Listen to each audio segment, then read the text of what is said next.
Ladies and gentlemen, welcome into the Duval Dive. Of course, I am Kyle Nash, the student of the game.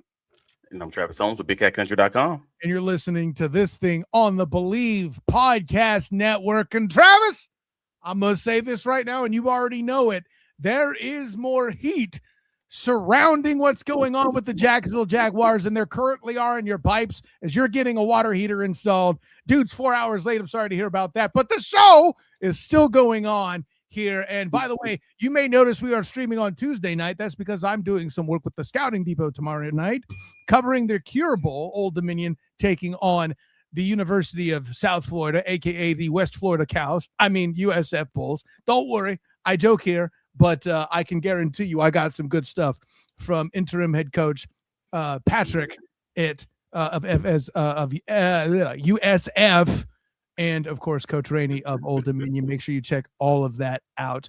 A Scouting Depot on my preview and, of course, post-game with that. But enough about why we're not doing Wednesday. We're here on Tuesday celebrating Trevor. There's going to be a lot of T's in this episode because Travis, well, I mean, not you, Travis, but Travis Entienne, and just a whole lot going on. And man, I got to tell you, how much pride do you have as a member of the Duval Devout knowing that you had a hand in the elimination of Patrick LaVon Mahomes II and the Kansas City Chiefs?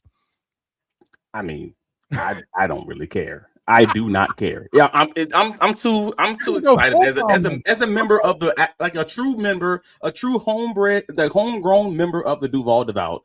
I do not care about Patrick LaVon Mahomes. I am all about the Duval right now. All about Trevor Waffle House Willie Lawrence at this point. Like, that is where my focus truly is, because the Jacksonville Jaguars are a winning organization. We're the new Kansas City Chiefs. So at this current moment in time, I'm saying some wild things. I know I'm saying some major lies, and that's okay. Because it's a week up here for Duval right now. We'll call it lies. There might be a little exaggeration alert going on here for you, Travis D. Holmes, but there were some other people popping off at the mic talking about the performance that Trevor Lawrence had. And of course, I mean, his former teammate at Clemson, Travis Entienne. Let's take a listen. Back in 22, Trevor got hot in the second half of the year. Does this kind of feel similar to that in a little bit? I mean, obviously I know different plays, different games and stuff, but just him starting to get on a roll at the most important times, it feels similar? Nah, not at all. I don't think I ever seen Trev like this. I feel like we won a national championship together, and I feel like he's just out there. He's on fire, man. Like, you seen it. He rolled out again, and he just kind of stopped and just Parker's down there somewhere, and he launched it, and Parker made a great catch. So, man, I'm just grateful that I'm on his team, and the growth that I seen through him from him, man, it's just unbelievable, and it forces everybody else to step up their game as well. Travis, it was in these comments. And I forget who said it. And if you're in the comments, raise your hand if it was you, among you Duval divers. But I remember a while back, there was a comment that somebody just says, let Trevor throw the damn goal ball or something like that. We've gone Preston, from that. PT. It was Preston. I didn't. Okay. Shouts to man. PT phone at home on that one. We go from throw the damn ball. PT's been banging that drum for a month, bro. Exactly. We go from that to bleep, Parker's out there somewhere. Ha! Like, what a conjunction. He went from there to let it rip. But also, if anybody hasn't seen that clip of Travis Etienne, all right, before we get into all the serious conversation, bro, what is he wearing? Like, my brother just went to a trek to Mecca, and I'm like, yo. But also, all jokes aside, the Etienne is right. Like, he really is. Like, Trevor did it with his legs, like on the ground with multiple explosive runs. He did it in the air. He went off script when necessary. The national media they pretty much jettisoned Trevor Lawrence to the, what do they call it? The elephant graveyard or whatever that place is called in Lion King. Like, they've yeeted him to the dark side at this point. And now that he had a 6 touchdown, no turnover worthy play performance, they don't have a choice but to give it attention. Like, the national media guys are not nervous because of those past public and possibly premature takes that they had out in these streets could come back to bite them in the butts. But that's what makes this really interesting, because you got some guys that's digging in straight up saying, this is my line, and saying he's not good, and that dude looked very good to me. I'm sorry, I feel like I know ball, but that looks incredible to me. I listen. I'm inclined to agree with you, and I mean you got it queued up here. Some of the highlight, if you will. Let's show them and not tell about it. I mean, 20 of 32 for 330 yards. Big boy throws down the field, intermediate area, killing them in the intermediate area with a perfect passer rating. But let's start with this bad boy because folks didn't really realize why Trevor Lawrence missed Britton Strange on that early touchdown on the early touchdown throw when he's wide open. Trevor's being stepped on by Robert Hainsey at the time that he's throwing it and it's falling. So you don't see it from the other angle when folks are watching it on TV, but he actually gets stepped on, and that's why he overthrows a wide open 2 receivers in the end zone. But then he kind of comes back and just is does that dominant and just hitting everything. Like that made this like Trevor was on one today. Sunday. In every situation where they put him in where it might have been even a moderately stressful like down in distance, it was just like, nah, it's fine. And on multiple drives, they didn't even get to a third down scenario. Now I showed the route where Brian Thomas Jr. dropped the touchdown and also dropped the deep ball just because I wanted folks to understand. Trevor Lawrence, his passing day probably could have had another touchdown and another like 50 to 60 yards passing just because of dropped balls, 2 by BTJ. And that's kind of important. And when I say he got 51 yards on the ground and a touchdown, what are we doing, bro? Like one of his best throws 2 weeks in a row. Parker's out there backwards. Just Parker's down there somewhere. Yo, Trev is on his Michael Jordan, bro. Like he is. Like it absolutely became personal to that young man. And shout out to Trevor, man. Shout out to Trevor and his family and on all those guys, man, because it was a dominant performance and it actually gave me a little bit more confidence in Trevor's game against this Denver defense. And I'm going to get into a lot to why on Fridays. Well, I should say Thursdays podcast. There you go. Just so y'all know, it's on Thursday this week, not Friday. Making a lot of changes because of the bowl schedule. Bowl and all that. You can still check it out on Friday morning. It'll be on the Duval Dive YouTube channel. That's a thing. So, but based on EPA per pass, Sunday was Trevor's best game of his career. Full stop. Like, and for the Jaguars, it was the best EPA per drop back performance since Mark Brunell and Jamie Martin did it back in 2000. That was 25 years ago. Like, that's just how good it was. And it was dominant. And yes, it was against the Jets. It don't matter, man. He's been stacking these performances for weeks, and we've been talking about it this whole time. I'm glad you pointed that out, Reyes, in the comments. I think my favorite thing is people saying it's just the Jets. I think someone on Twitter had the stats of other quarterbacks against the Jets, and Trevor blew them all out of the water. Let's also be clear about something. Trevor Lawrence did so well that Steve Wilks, defensive coordinator, is now out of a job. It's not every week a quarterback goes off and a dude gets fired the next day. Just throwing that out there. No, you're not wrong. And other quarterbacks have done just, how do you say this in the right way? The Jets did a few things, right? So folks are using the Jets defense stinks argument. And I'm like, I don't think that's actually like fair though, because to the commenters, to Reyes' point, like they've been good for much of the season. And even after the Sauce Gardner, Quentin Williams trade, they still held Lamar Jackson to 153 yards passing and no touchdowns. And they also held, like, Drake May did throw for 283. I think that's fair to say. Like, he threw for a lot of yards, but he only had 1 touchdown too. And that was to his running back. So it's more than just the Jets. It's truly like Lawrence has been dominating on stacking them on top of each other for weeks. Keanu said it on the socials, like Keanu Karg on X. Trevor Lawrence hasn't had a turnover-worthy play since before Thanksgiving. He has 9 big-time throws in that span, and he is the NFL's highest-graded quarterback, 94.2 per Pro Football Focus, including the other league best with a 95.2 grade while under pressure. It's not just that it's the Jets. He's been doing this week in and week out. We just keep moving the goalposts and saying, oh, well, it's because of this team. It's because it's against that team. He did it against the Chargers, too. That's a good defense also. Like, come on, man. Let's keep it a buck. And a good point here brought up by Tapa. Liam Coen isn't getting the level of respect Ben Johnson is. Why is that? Well, hey, listen, Tapa, bro. I don't want to spend too much time on this because Liam Cohen's already answered your question. Jacksonville ain't gonna get the respect. They never will. That's the attitude that Coach Coen is taking. The players are buying in, and I think this is that hunger that you've demanded from this squad, Travis. It comes and starts with, in my opinion, that. And I say as the non-card carrying member of the Duval. No, he's right though. I mean, he was always right when he said it. Like Jacksonville's not going to get that respect. One team is in Chicago, the other team is in Jacksonville. It's no different than one team being in Dallas and stinking, and another team being in, I don't know, Arizona and stinking. Like they're just or Green Bay or whatever the city. Like if you're not those big cities, you're not going to get the respect unless you take it, and that's good. Gives teams that hunger that you got to take respect, because these fools ain't gonna give it to you unless it's blatantly obvious, because they're not watching. In the words of Richard Sherman, when he told on himself, he ain't watching the games. He's an analyst that ain't analyzing nothing. It is what it is.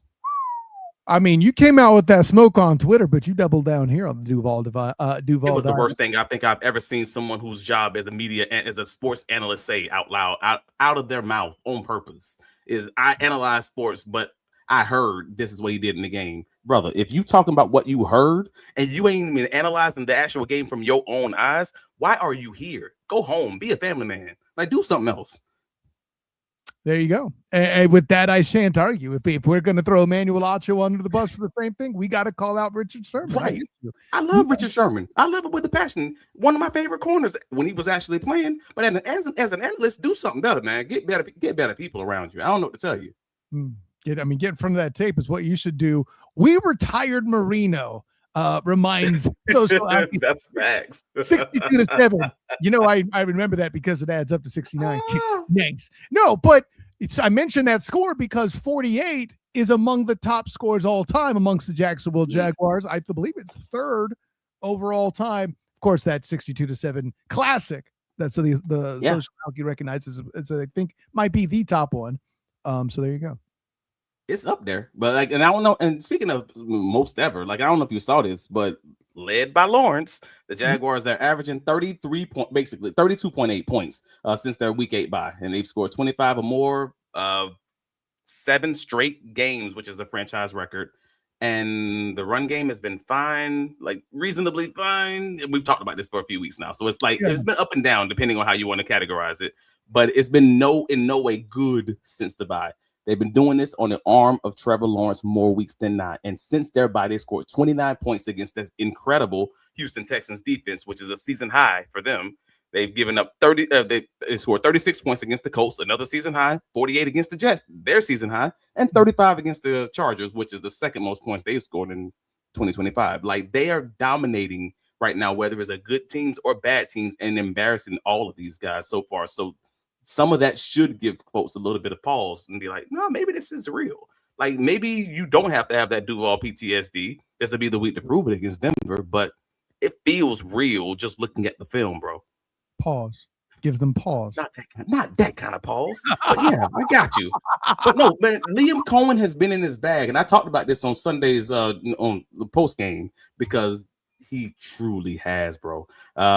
It's been a weird thing. Like, he basically had to have circled Quincy Williams and those Jets linebackers' name in the week prepping for the game. And I said this on the socials because all 3 of Travis Etienne's targets for 73 yards and 3 touchdowns came against Quincy Williams in coverage. Former Jacksonville Jaguar all-pro linebacker Quincy Williams, who's a good dang linebacker, obviously. That felt to me like, I think Next Gen Stats is the one that put it out. Trevor Lawrence's 4 TDs to players out of the backfield, i.e. running backs, are the most by a single player in a game in the Next Gen Stats era. That's since 2016. This is coming on the shoulders of Liam Coen, who was the 2 running back guy from Tampa Bay last year, who basically did the same thing at the bye week in 2024. Like, I'm like, dude, this dude is stunting on these fools right now. I got to bring up PT Phone Home talking about Richard Sherman. Hearsay is the basis of 90% of folks' opinions out there. That's so perfect. Hearsay. So you do realize that 40% of all statistics are completely made up. Anyways. No, but man, so the fact that I'm watching Liam Coen out there, like, just put these guys in space is crazy to me, because that to me just says Liam Coen is loudly announcing that any predictable man coverage defense, he is going to destroy them on intermediate routes with Jacoby Myers, Parker Washington, Brenton Strange, and he is going to stretch the hell out of these linebackers, across the field, like horizontally, not vertically, and kind of just use their aggressiveness against them. Like that, to me, if you're a Duval devout, if you're one of the Duval devout, you're in the Jacksonville Jaguars fan base, you have to be like, all right, so he's able to find the weakness on another team's defense and exploit that over and over and over. That's 4 out of the 6 touchdowns against the Jets linebackers and using the Jacksonville Jaguars running backs. That's Tom Brady-ish when I say, like, hey, that's something that Tom Brady would do. He'd find that one practice squad dude or that one weakness on the defense or whatever, and might have 200 yards passing just against that guy. I'm going to win the whole game just attacking that dude over and over and over. That's what Liam Coen did right now. That's kind of like Tom. That's why I say it's like brutal in that way. Tom Brady make that dude quit. Yeah, exactly. Here's the thing, though. Tom Brady wouldn't have 50 yards rushing with a touchdown. Anyways, so I'm seeing in here the Jets were supposed to be good in pass coverage, and I think there's an element of this, and I have seen this element not just throughout. Let's say Duval analysis. I'll give credit to Locked On Jaguars Jag Squad show with Tony Wiggins, Marcus Ogden, and Mia O'Brien. Mia O'Brien. T. Wig was not on that particular episode, but nonetheless, it was the two of them talking about it, and they talked about the linebackers being aggressive in the Jets defense, and it's been said other places there too. I give shouts to Locked On Jags. They're friends of the show, and frankly, they said it first, so I give them the credit. I heard it there first, so they give them a credit. And the punchline is this, though. If people are being aggressive, a defense is being aggressive with their linebackers, I hear and see two things. A, they're blatantly trying to stop the run because they're aware that Liam Coen is a disciple of Sean McVay. They are aware that it's been said that they want that to be their identity, and the complete and total disrespect of when Trevor Lawrence has been consistent, it would seem. He could just do his first read, right? This is what we keep hearing, allegedly. Well, now both things got put to bed at the same time. And the reason why Steve Wilkes got fired, I would suppose, is because they didn't see the film of the Titans where allegedly Simmons said that he was that same quarterback. Travis? Well, that's real funny, though, because I can probably name to you 5 defenses off the top of my head that are aggressive downhill defenses that a similar game plan could work against, like whether it's play action, whether it's just getting the running backs in space, running screen passes. The Jacksonville Jaguars, your 2025 Jacksonville Jaguars ran multiple screen passes after the bye week. Where did that come from? I thought they fully erased that from the playbook, and all of a sudden they're like, no, we got this. We were just lulling y'all to sleep, not doing this all year long. But no, you got the Houston Texans. They're an aggressive downhill defense. You got the Jets, obviously. You got the Denver Broncos. They're aggressive downhill defense. Like, folks don't talk about that. You got the Cleveland Browns. Like, basically, a lot of the best teams are also aggressive downhill teams. And that, for me, again, if you're seeing Liam Coen be able to kind of call the game like this, that is a positive finding, because we just hadn't seen it against a real dominant team so far, against a team that was reasonably good on defense. And that's kind of where I'm leaning. Like, folks can say what they want to say because they want to rewrite the narrative, but it is what it is. Hey, Travis, I am an Arizona Jags fan. Don't talk trash on Arizona. I'm sorry, brother. y'all play competitively. My bad, bro. That's true. That game was far more competitive than I think the Cowboys would be this year against the Jacksonville Jaguars. Jesus. Oh yeah. Speaking of, we didn't talk about Bashaw Tootin because we haven't talked to anybody since they dropped the original news, man. Please. Yeah, so we wrote the article on bigcatcountry.com, so obviously go over and take a look and just click the link. I don't care if you don't read the article. Click the link. By Travis Holmes. There's the byline, right? That's who wrote it? That dude's dope.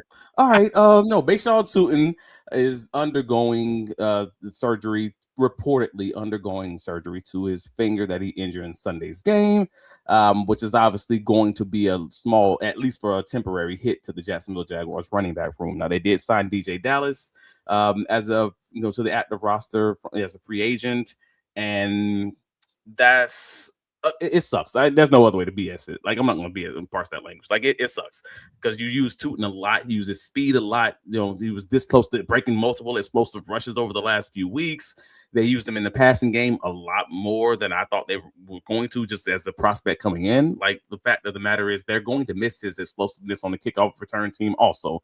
Top 11 in the league in kick return. Like, from across the board, he's going to be missed, but he will be back before the playoffs.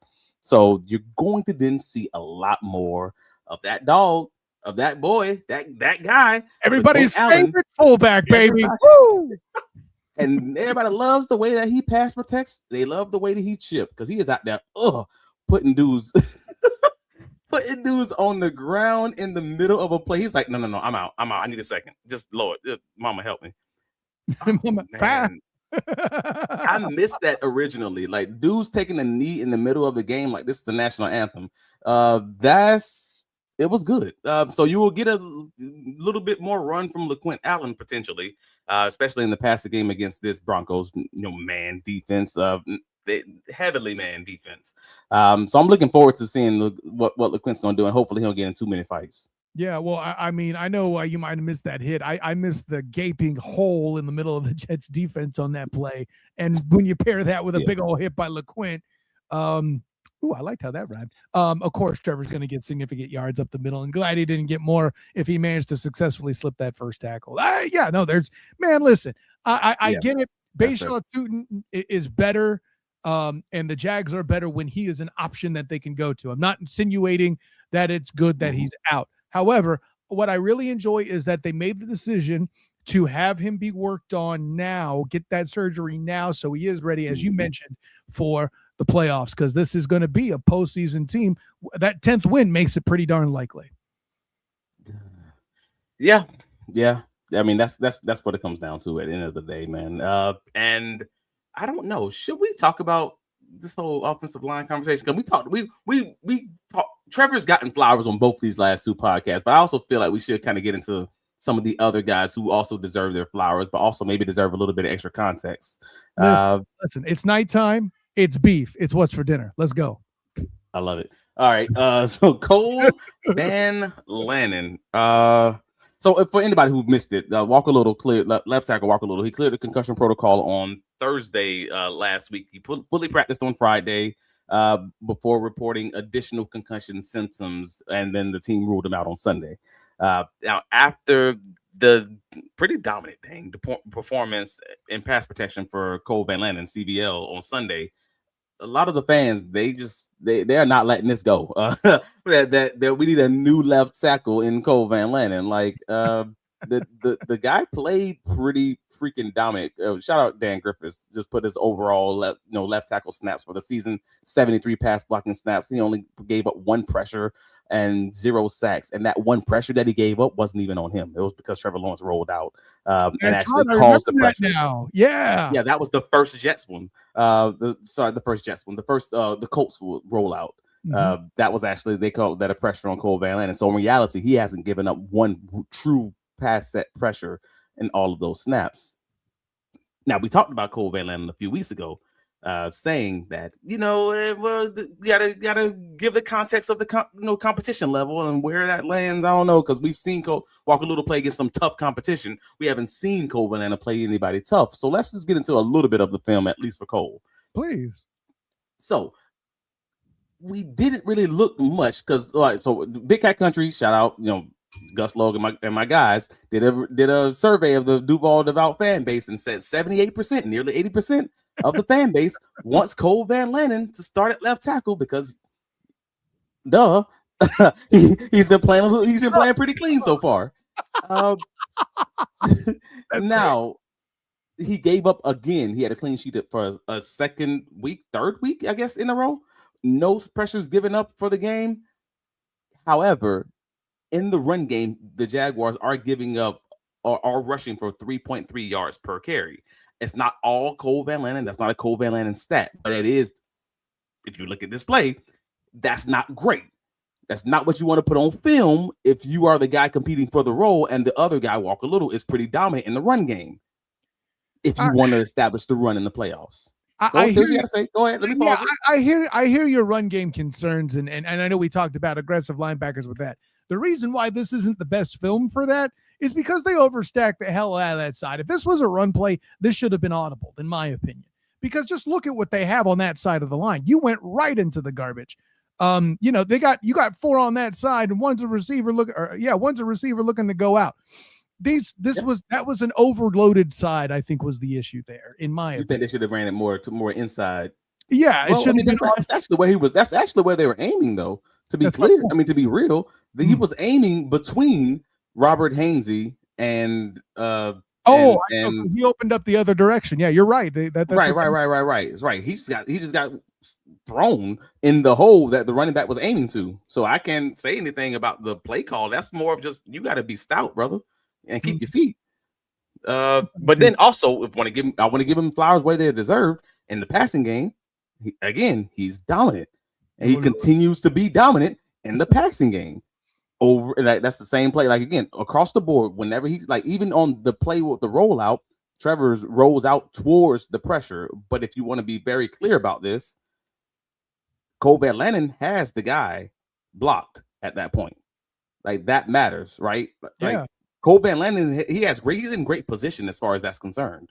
So overall, he is the dominant left tackle so far based on the competition that we've seen against him. That's not to say he's great, because he might just be average, honestly. Let's be careful saying dominant. What you were trying to establish is he's clearly an upgrade over Walker Little at this point.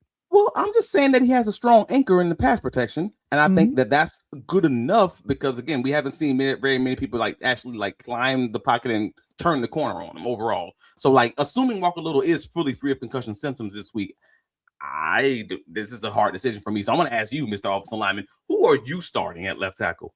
This has nothing to do with my prowess as an offensive lineman. I'm going to listen to the coach and what he says and what he's shown us. Stay with the hot hand. Stay with Cole Van-Lanen. Okay. Speaking of hot hands, give it up for Jaguars United. Jason Trent being brave enough to show up in the comments after Trevor Lawrence goes off. Maybe he doesn't hate Trevor after all. That's a good point. He's a secret. He's an undercover. No, he's an undercover lover. Like, he don't hate Trevor. He just tried to give him that fire. I understand. You just give him all the shade just in the hopes that it brings out the best for you. I see you, Jason. We got you. Jason Trent. You know what? A bill for you, Jason Trent. Mission accomplished. You stirred him up. Oh, man. Coen does give Trevor. Because Social Alchemy says Coen does give Trevor those answers. It's one of the reasons that the run game doesn't appear to be productive, because Trevor is making the right checks at the line. Wait, say that again. That's one of the reasons the run game doesn't appear to be productive, because Trevor is making the right checks at the line. He's saying that they're audibling out of bad looks, and that's why you're not seeing a lot of run numbers. Because in particular to this game, and I'm Alki, correct me where I am. It's so weird calling a dude Alki, unironically. Alki, tell me where I'm getting it wrong if I am. But I think what you're alluding to is, I believe Etienne had only 12 carries in the football game.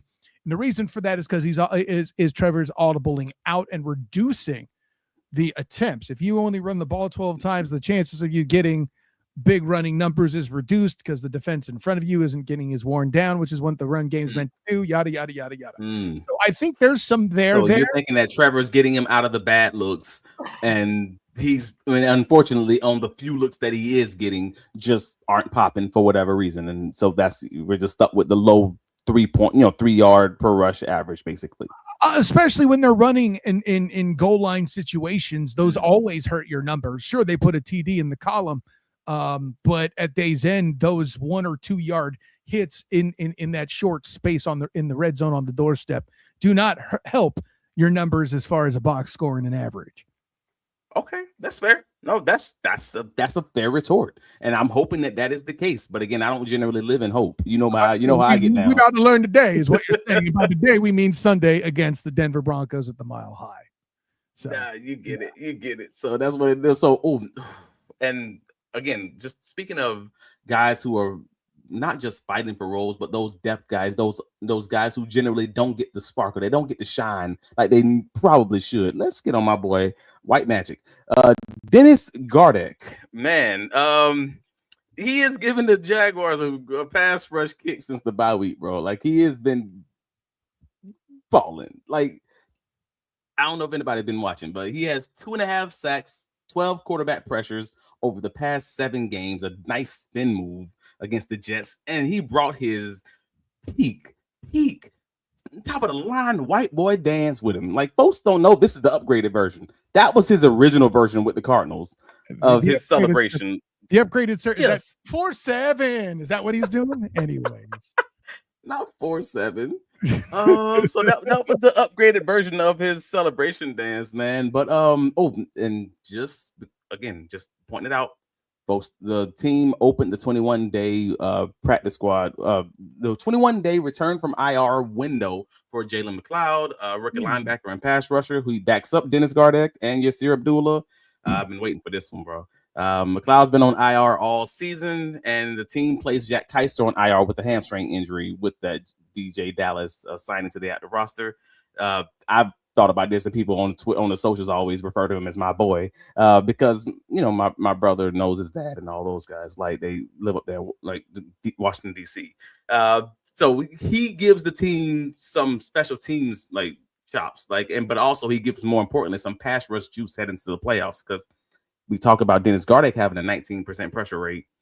No, Jalen McLeod in college at least had a 21.2 pass rush win rate over his last 3 years in college. Like, if he is anything that they thought he was going to be when they brought him in, that might be something that's going to help this pass rush heading into the playoffs. So I'm kind of just interested in if he's going to be in the right shape, how long it's going to take him to get back into the roster and the floor of things, and how they kind of deploy him, how they're going to use him, because they've been leaning into this youth movement, and that's just another guy to the stable. On that, I shan't front. I have not a thing to add to that. I know I was critical of him only in that he was the least good draft pick. Not the worst, the least good, because he could still very much pan. Obviously, I'm going to remind everybody at every chance I get that my favorite one was, in fact, LaQuint Allen in round 7. And my favorite fullback currently in the NFL. Not Same. It was hard not to like LaQuint Allen as soon as you saw that game tape and you heard everything they said about him. They said that man loved to fight in college, and he loved to fight in the league. He's the same guy. Beautiful. You need some dogs on your team like that. But before we get into this playoffs conversation, any other comments you want to hop into? I just want to give them guys their space. PJ Brown calling his shot 31-17, that notorious score. For those who remember, I believe that was his prediction way back in week 1 against the Panthers, was something like that. Of course, he won a lot of money on that Panthers game. I won't take anything about that. We're not pocket watching, but he was bragging on the socials about it. We just reminding folks. Yeah, and here comes Jason Trevor hating. Jets could not get to the QB, and Trevor exposed the MOF over and over again. Of course, the MOF being the middle of the field. Yeah, and I mean that was that aggressive linebacker action we were talking about with the LB not there to fill the middle. The middle was open to Jason's turn. Hey Jason, guess what? Guess who else does that? The Denver Broncos. It's going to be very interesting on that preview episode we have coming up, but they're very similar in the schemes that they run and the frequency that they run these coverages. Let's just say that. So, but one team is obviously better than the other one because they have better guys. I mean, that's a whole thing, and let's not act like Sean Payton is a bad coach either. Too, my favorite pair of comments in here amongst the Duval divers today: Maniac slap 1623, Tootin' ain't been all that. And then his very next comment, great catch on Sunday, though. He's been holding on to an ancillary role. Like he's an extra guy. And in the limited reps that you're going to see from him, yes, he hasn't had the explosive one break. He's had a few of them that's been shoestring tackles where he's the guy who's been the changeup. That's his role. And you're just hoping that by the end of the season, he can fill that Sean Tucker role, basically, for the Tampa Bay Buccaneers. That's the way I can look at it. Like, he's not supposed to be Bucky Irving. He's supposed to be the next guy. You mentioned the Buccaneers. I got to go ahead and pull out Reyes' comment then. Imagine how angry Tampa Bay fans are right now watching Coen cook. At this point, I used to give the Bucs and Bucs fans a hard time for being hard on Liam Coen and the Jags. Now, you know what? I'm okay with it. I understand the bit. No. I know a lot of Bucs fans. That's the funny part about it. So I don't have to imagine. I know exactly how they feel. I don't know. Well, God bless you. Good luck. I want to touch on this too with Storm the Desert. In here, huge thing I see is Trevor is trusting what he sees and the call. Early in the year, he'd wait to see the route open instead of trusting the player and the play call. And by then, often too late to throw. I would quickly add before you jump in, Travis, I think there's an element of a few of the, shall we say, alligator arm balls with BTJ that may have also been a factor in his psyche. I don't know if that's where you were going, but that's what I would also throw in here too. So folks hate watching film with me, and I think it's great just because no, like not. I think it's great when you want to hate. My guys that know ball love it. Like I have a few of my guys who like played in college, and a few of them played in the NFL. Like, and when we have conversations, we are really critical, especially of quarterback play, because I'm looking at it from the vantage point of a DB. Well, I'm saying I'm looking at it like, nah, this ball should have been on the outside shoulder because he gave the DB an opportunity to get a hand on the ball because it was a tick late or it was a yard inside. And I know we're talking 15 yards down the field, and I'm talking about the difference of a yard up the field and a yard inside. But at the end of the day, when I'm looking at film, I'm looking at it from that perspective. So when folks was like, yeah, he's looking at it that close. Yeah. So he's throwing with anticipation, and he is. But I can point to, in this game, I can probably point to at least a good 8 to 10 passes where I'm like, that could. I'm happy he caught it, but the only reason that was a contested catch is because it was still a tick late. He was still throwing on the wrong shoulder. It still should, like, those kinds of things. And that's not me being a hater. I'm just trying to be honest and being like me looking at it saying, the DB should not have been able to make a play even to get a hand on that ball. There was a receiver actually balled out and got him out of that jam, if that makes sense. Like Brenton Strange, he caught that ball and it shouldn't have been close. Or Jacoby Myers caught that ball, but the DB shouldn't have had his hand in there in the first place. Like those kinds of things, is just, he's getting better. He's not perfect. And I'm not trying to get too high and too low to pretend like these are perfect throws. No, but they're good throws and they're able to make plays. That works. Good job, y'all. I'll throw in this there too. You may know better than I do. Social Alky with the question: why sign Dallas and not bring up Jackson from the practice squad? It's a wonderful question. But honestly, I'm not 100% sure because I'm curious of whether or not DJ Dallas has any special teams, ability there. Because I'm not saying that it has to be special teams, but if you're going to be the third running back guy, essentially, because I think LaQuint Allen, no matter if you bring up someone or if you sign someone, LaQuint Allen's probably going to be your backup running back. I think that's your second guy, full stop. So if you're having a third running back, it needs to be a guy who has special teams chops. I like Jaquinton Jackson from the preseason as a running back. I don't recall him doing much on the special teams games, and I don't know that he does. So if DJ Dallas has some special teams chops, which I believe he does, at least for kick return purposes, I recall from years ago, then that would be the difference in my opinion. But again, I like Jackson as a running back. I just don't know, for your third running back, you'll need a guy who has a little bit of special teams ability, but also maybe even that veteran presence could help. My dude. But they ain't on the cover. Travis Glover. I'm sure he means ETN and not you. Anyway, I mean, like that outfit. Oh man. So, playoffs. Hercules. Playoffs. Yeah, playoffs. So anybody who hadn't seen, like, obviously the Houston Texans are still one game behind the Jacksonville Jaguars, just lurking ever since that dang 19-point comeback, man. And that's the funniest thing about this is someone asked me, I believe it was Radius Johansson, shout out for another pod, asked, hey, what happens if the Jaguars and the Titans tie at 12 wins? Like, where's that tiebreaker? You mean the Texans? You totally said the Titans. I said the Titans. The Titans. Oh, Jesus. You don't want to do that. No. It's the same level of hate, if that makes sense. That's right, actually. Carry on.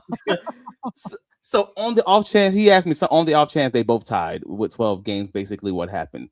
And it took me a day to get back to him, but I was like, wait a minute, Lord, are you freaking kidding me? The tiebreakers for a one team tie in the same division goes head to head. Jaguar split. Divisional play. If you have to assume they'd have the same record, basically, unless the Jaguars lost to the Broncos. But no. I mean, you're talking about the win record, overall win record. The win record. Yeah, it'd be 5-1, 5-1 in the division.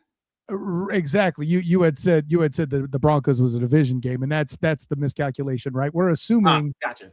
that they close out beating the Colts and Titans with two more Right. to go 5 and then 1. they'd be 5-1. Both teams would be 5-1. Then you have the common opponents, and I'm like, wait a minute, are you kidding me? The Jaguars and the Texans all beat the same common opponents. There's like 6 teams, and it's exactly the same outcomes in every single game for both the Texans and the Jaguars. And we get down to the 5th tiebreaker, the strength of victory, and the Texans win in that scenario.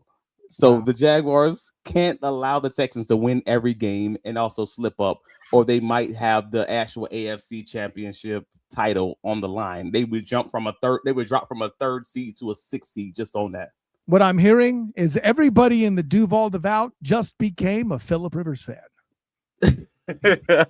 So on the positive side of things, though, if Jacksonville wins on this Sunday, and either the Indianapolis Colts or the Houston Texans lose or tie, the Jaguars clinch a playoff berth this week.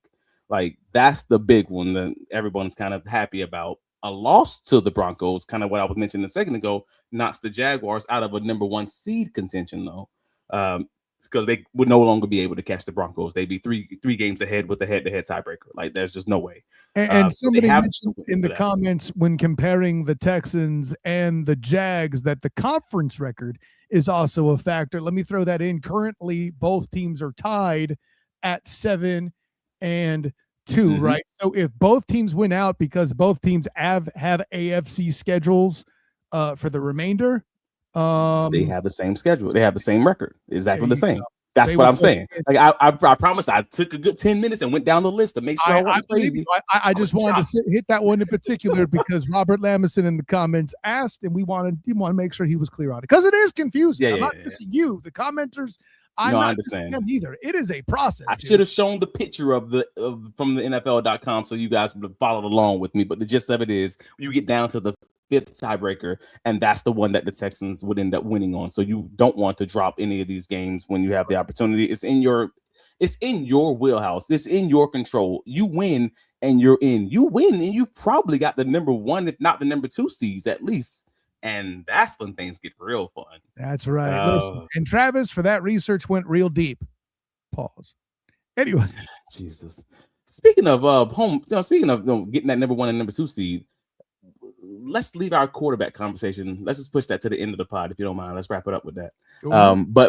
But it feels weird to me, just because I wanted to go into this conversation, just because of that comment, that folks don't seem to care as much about the prospect of Jacksonville getting that number 1 and number 2 seeds. Like, I've had a lot of conversations recently, one on the radio just the other day, and the guy was just like, hey, AFC South. And I'm like, dude, what about the number 1 and number 2 seeds that they're right there, a game behind the Patriots? They're 2 games behind the Broncos with the Broncos this week. I don't get why we're not talking about that. Like, it just seems that everybody's content on holding on to the AFC South title because they're scared of Houston lurking. Am I off in this kind of thought process? I'll give.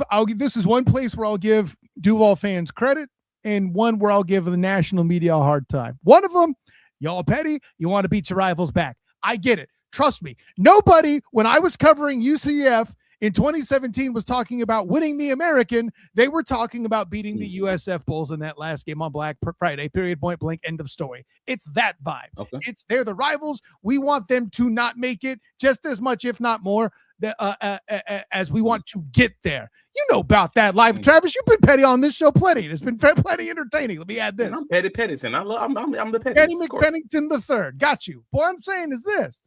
The other aspect is the way the national media has crowned the Patriots. It's ironic that the team in question is named the Patriots, because I get instances of King George from Hamilton. You'll be back worshiping the Patriots just because you were used to doing it with Tom Brady. Not talking to you, Duval, talking to the national media. They never let it go. The only thing that got let go was the Titans letting go of Mike Vrabel, which I said many times they shouldn't have done. And now I'm looking super smart.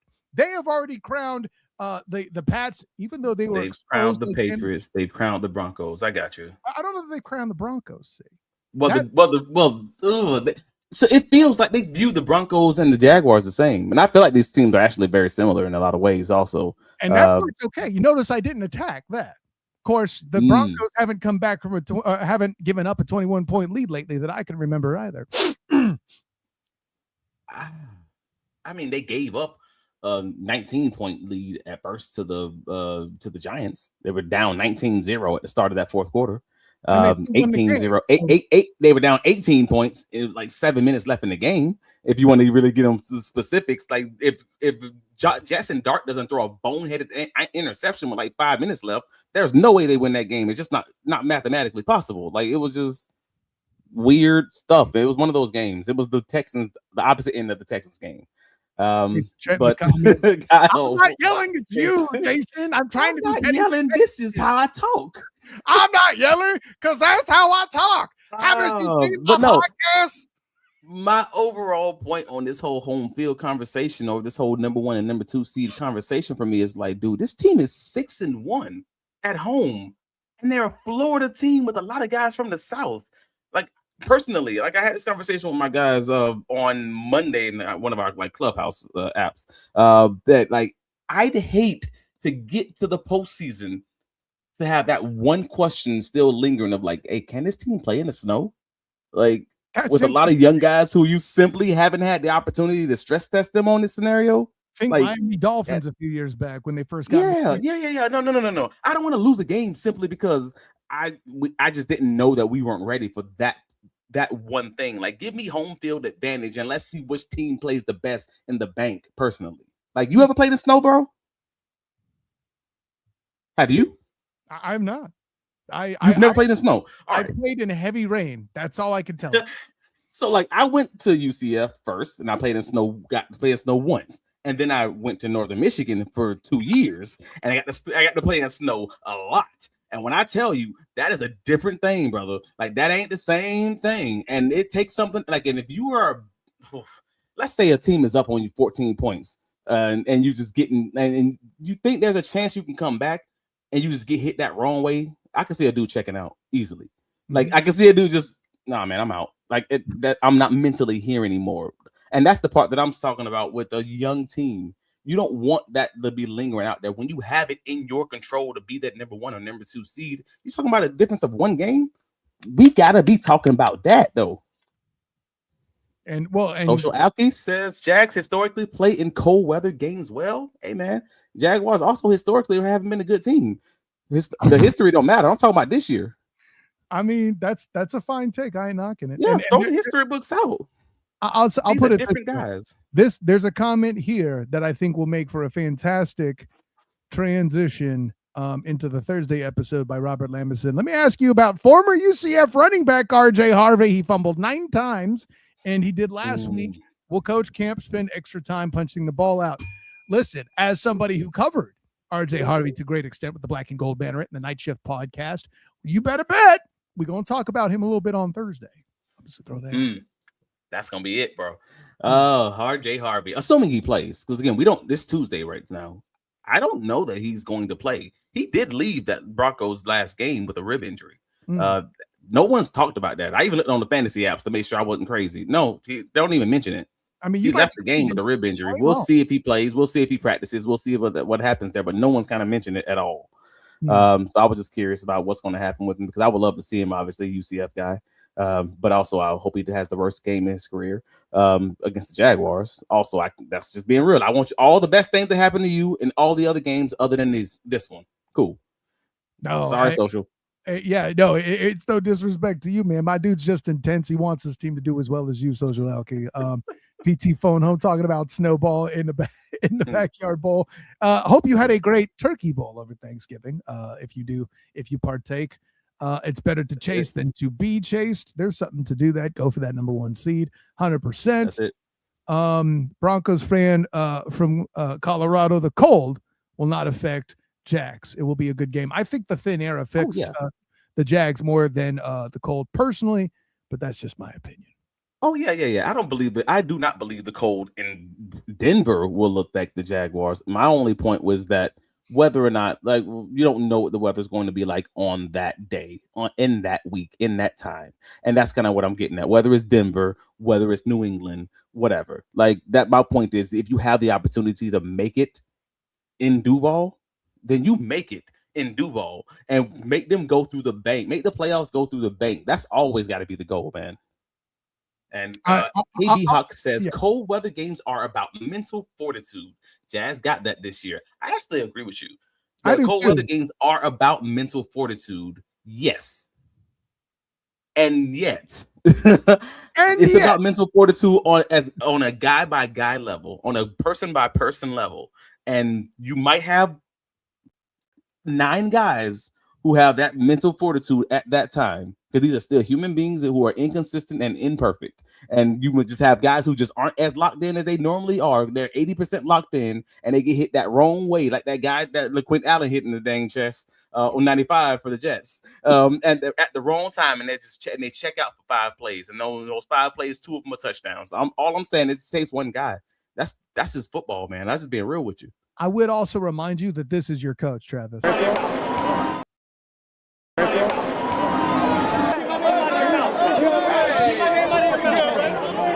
26 and the 49ers 21. Let's go. Duval.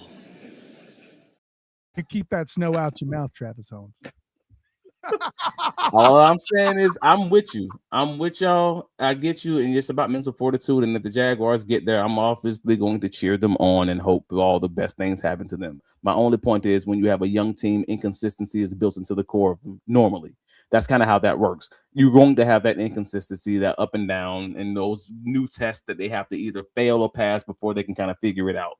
I just would hate for that to be one of those tests when you literally have it in your control right now to be a number 1 or number 2 seed. So I hear you saying it's going to be a comeback win in Mile High. Got it. We'll talk more about that Thursday. But in the meantime, Travis D. Holmes. Wait. Mahomes is no longer in the playoffs. We got to talk about that. Oh, Pat Mahomes is no longer in the playoffs, brother. True. And this is the topic I was talking about doing leading up to the show. I know here on this show and on the on Twitter and all of that, you made the incredibly valiant point that the most dangerous force is in fact, or was in fact, Patrick LaVon Mahomes II, regardless of not of his injury. That team is eliminated. I guess Gardner Minshew is a double agent, whatever.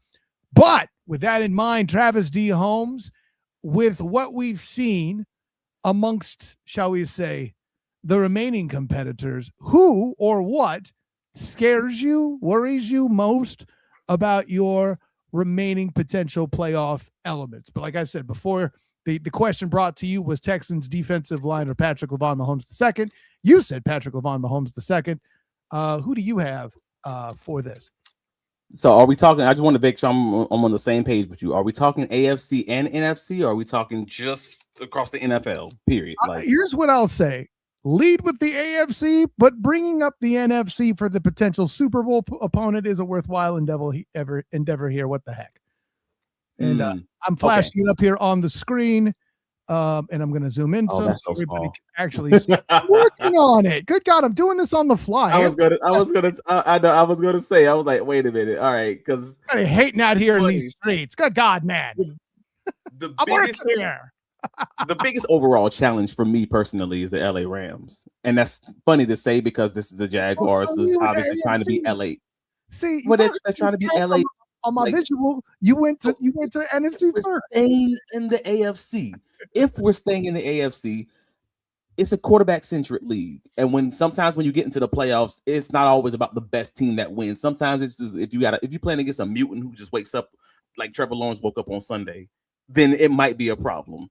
And from that vantage point, from that perspective, I'm then going with the Buffalo Bills. And as much as I don't think the Buffalo Bills are a good team, I think the defense is trash right now. I think the run game is inconsistent, and I think the quarterback has been all over the place, but they somehow still found a way to win 10 games this season. And that's mainly on the shoulders of that quarterback who can be inconsistent.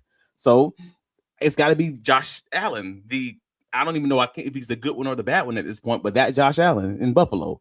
I mean, I hear you, Duval, but goodness gracious, like with all the Josh Allen on Josh Allen crime that I've been privileged to witness from the press box, it's hard for me to lead there. The Jags just always seem to match up somehow well with the Buffalo Bills. I would argue Lamar. Other than 2024, yes. Yeah, correct.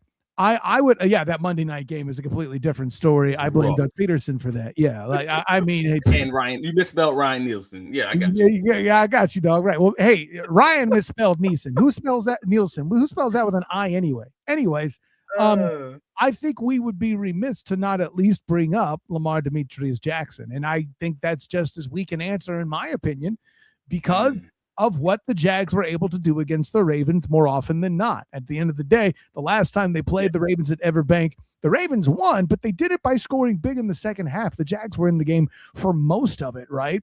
I could make a strong argument. I'm not scared of Lamar, and I should be. And I understand he can get dangerous when he's on. Oh boy, he's on. But Lamar hasn't been as on lately. That's true. Even since he returned from his injury, like he had a game, he's either really low or really high. And I guess that you can make the same argument for Josh Allen. Like, let's be real. That Ravens team would not be a 7-win team if Lamar was healthy this whole season, and they probably be in the top 2-3 spots right now also. So like, I can be fair and say everybody kind of has that same argument, but it's a quarterback centric league. So these are the two dangerous guys, the legacy guys, if that makes sense. I'm not scared of the young ones. And we're not even mentioning NFL MVP candidate Justin Herbert. Wow. Why? Oh, because the Chargers are going to charge her, is what you're saying. Man, the Chargers charger it. Like when I say stuff like, "Hey, man, this is gonna happen because Jaguars." Like, that's what I mean. That's the same thing as a charging it. I don't fear Justin Herbert because he doesn't do the thing that Jaguars defense struggles with. We talked about this on so many weeks out. Think if you're a religious Duval Dive listener, you know what I'm talking about already. The Jaguars struggle against quarterbacks who throw the ball at 2.5 seconds, point blank period. Liam Coen has mentioned it at least on 2 different pressers this season, specifically saying 2.5 seconds. Like, this is clearly where they struggle. A veteran quarterback who gets the ball out on time, who just reads the defense, sees the blitz coming, gets it away.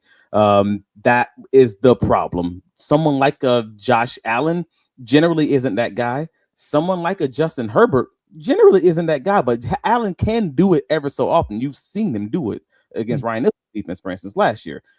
You don't see Justin Herbert ever doing that. Unless he's injured, and he knows he has to get rid of the ball quickly. You don't see Lamar Jackson doing that generally. This is not their game. They're scrambling and trying to make plays and make it work in that way. It's just not the same thing. So from that perspective, it's the guys who are true veteran quarterbacks who are truly trying to get in and out of these drops, throw the ball, move it along. Your Matt Staffords, maybe your Drake May ever so often, because he has games where it's high and games where it's low, but he can do it at least. Those types of guys are the ones that I'm looking at. Like, that might be a problem come one day. It ain't today's problem though, but that's the problem. Okay, but no, I think the correct answer is the Rams. Let's be honest. Anyways, Travis, it is, man. You're just saying that because they drafted Jared Verse. Anyways, man. Travis, we're coming up on an hour, man. Let the people know. Yeah, man. Oh man, please go bigcatcountry.com. Check out the post-game recaps, check out any breaking news on the site, any of our articles talking about Cole Van-Lanen versus Walker Little. You can put your opinion in that little hat. Let us know how you feel about this whole competition, or maybe you don't even think it's a competition anymore. And then hit me up on all the socials, Travis D. Holmes. And if you're listening to us on the YouTube or on the audio side, please rate and review us. Click that like button, comment on the stream, help us out there, man, because again, this costs you nothing and it helps us tremendously. This thing keeps growing only because this algorithm keeps pushing us out there, and that's because you guys are liking it and you're commenting. So we appreciate you guys, and please just let them know where you can be found, sir. Duval. Absolutely. You know where I could be found? I could be found looking at these comments as you guys are still debating and commenting and talking Jaguar football as we're clearly in the middle of signing off and doing some things. I am grateful for all you commenters. Yeah, I guess you too, Jason Trent, Jaguars United. No, but listen, thank you guys for checking in. I am Kyle Nash, the student of the game. You can find me on Instagram, Twitter, Threads, and Blue Sky at the SOTG. Find me on Facebook as the student of the game. Check out my writings this week in particular and weeks upcoming with the Scouting Depot, covering all the Orlando Bowl games, starting with the Cure Bowl Wednesday night, Old Dominion versus USF. Check all that out. Of course, my work with the Black and Gold Banneret. It's a little odd that a writer for the Black and Gold Banneret and somebody's on the Night Shift podcast. We covering the Bulls of USF, but I'll be there and I do both things. It's a whole thing. It's a great time. Make sure you check that out. Of course, my work covering the Orlando Magic and with your Jacksonville Jaguars. So for my personal champion, Travis D. Holmes, for all of you commenters, help making this show great each and every time. We'll see you Thursday night as we preview the Broncos' huge game as we come to the close of the season. Until next time, everyone, class dismissed.